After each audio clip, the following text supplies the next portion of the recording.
तीन ऐसी चीज़ें जिसको रोकना जायज़ नहीं। बिस्मिल्लाहिर्रहमानिर्रहीम।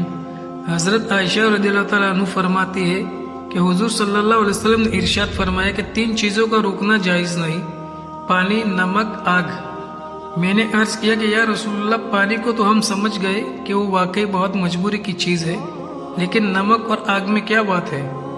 हुज़ूर सल्लल्लाहु अलैहि वसल्लम ने इरशाद फरमाया कि ऐ हुमैरा, जब कोई शख्स किसी को आग देता है तो वो गोया उसने सारी चीज सदका की जो आग पर पकी, और जिसने नमक दिया उसने गोया वो सारी चीज सदका की जो नमक की वजह से लजीज हो गई। गोया इन दोनों में मामूली खर्च दूसरे को बहुत ज्यादा नफा है। हुज़ूर अक़दस सल्लल्लाहु अलैहि वसल्लम ने हदीस बाला में मिसाल के तौर पर दो चीजों का जिक्र फरमाकर फिर एक जाब्ता इरशाद फरमा दिया कि जो शख्स भलाई किसी के साथ कर सकता है वो तुम्हारे लिए बेहतर है।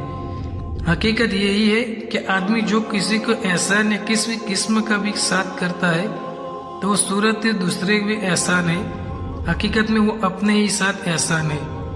अल्लाह हम सबको मग़फ़िरत फरमाए, आमीन।